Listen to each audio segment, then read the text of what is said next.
What we learn in the beginning of the surah is Allah has taken offense to their sarcasm. Allah has taken offense to the way they speak about the akhirah. So Allah says, عَمَّ يَتَسَاءَلُونَ.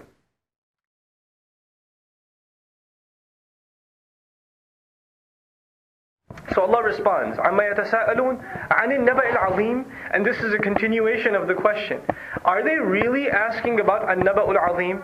An-Naba in Arabic means news, but there's another word in Arabic for news which is khabar. So there are two words now. There's Naba and there's khabar. What's the difference between Naba and khabar? First of all, An-Naba'u a'zam, meaning Naba is a greater kind of news. It's a more important news. That's one difference between Naba and khabar. So you don't use Naba for anything. Like if you know the store closes at 10 o'clock, that may be khabar. It's not Naba. But you know, somebody won the election, or there's a war that started, or something huge happened, that would be considered Naba. And that's how it's used in the Quran. So this is the first difference between Naba and khabar. The second thing is, Naba necessarily has a benefit. Also, it demands a reaction, it demands an action. It's not just something you could say, oh, that's nice, and you sit there. Like Naba would be, there's a fire in the building.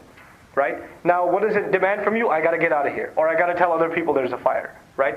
So this is another difference between Naba and Khabar. And when Allah speaks of the next life and resurrection as Naba, He's referring to its tangible nature. You know, there are other religions who feel that the afterlife is some kind of a spiritual, intangible kind of thing. But even by the use of the word Naba, we know it is real. It's physical, and it's not a state of mind. It's actually a state. It's a place.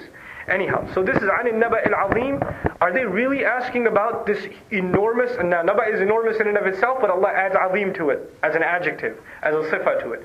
So is it true that they're actually asking one another in this sarcastic tone about that enormous event, about that enormous news that is supposed to lead them to some kind of action, and yet instead of leading them to action, it's leading them to make this kind of ridicule?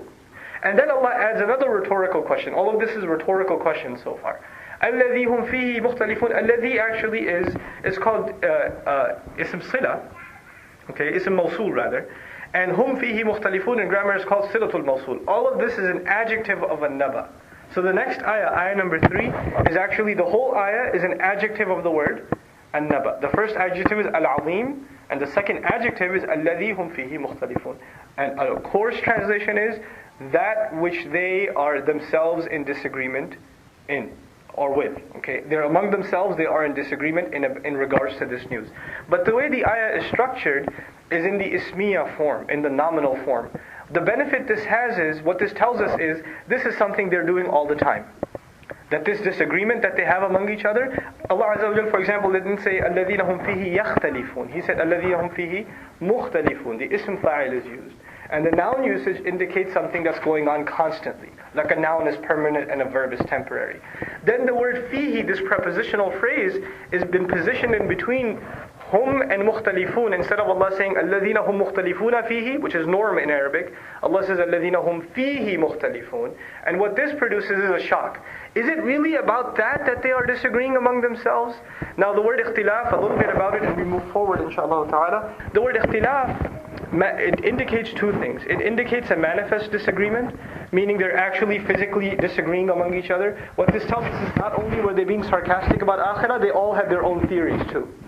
Some of them had the idea, okay, we're not going to come back. Some of them had the idea, we're all going to go to heaven. So they have these different kinds of opinions about themselves, but ikhtilaf also means to have a discord or friction within one's own self.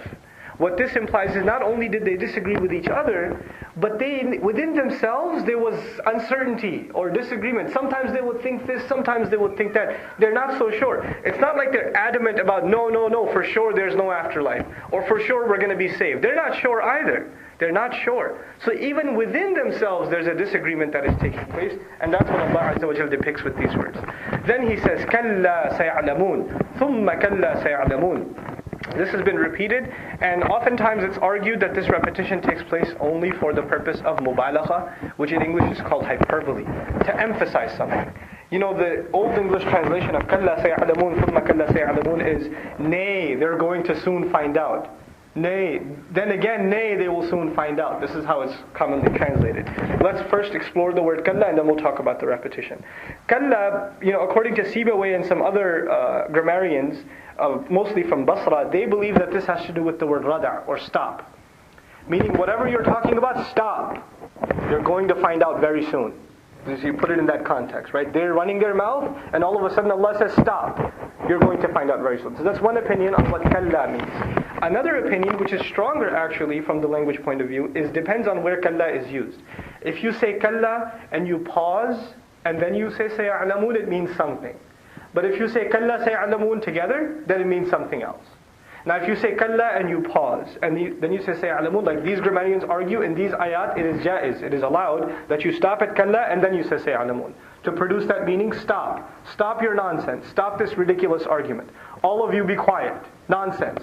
And then you're soon about to find out. Saya'lamun. Or they're about to find out rather. But on the other hand, if you continue and you don't stop, which is what the text of the ayah is, there's no waqf, then the meaning of kalla is associated with haqqan. Truly you're going to find out. So the idea in language generally, and also in classical Arabic, when you repeat something twice, it illustrates anger or tension or friction or something like that. So that's one opinion. The other opinion, which actually a lot of the mufassirun have taken and seems more appropriate here, is consistent with the arguments in the rest of Quran. As far as the Quran's warnings are concerned, they're basically, the warnings are of two events. Two things. One is resurrection, the day of judgment, all the events surrounding resurrection. And the second is the hellfire, one leading to the other. But the two predominant warnings are resurrection and qiyamah, and then An-Naba. So there's a lot of description in the Quran of resurrection day, and there's a lot of description for hellfire. So it is believed that the first one, you're really going to find out, that first one is referring to qiyamah, and the second one is referring to hellfire.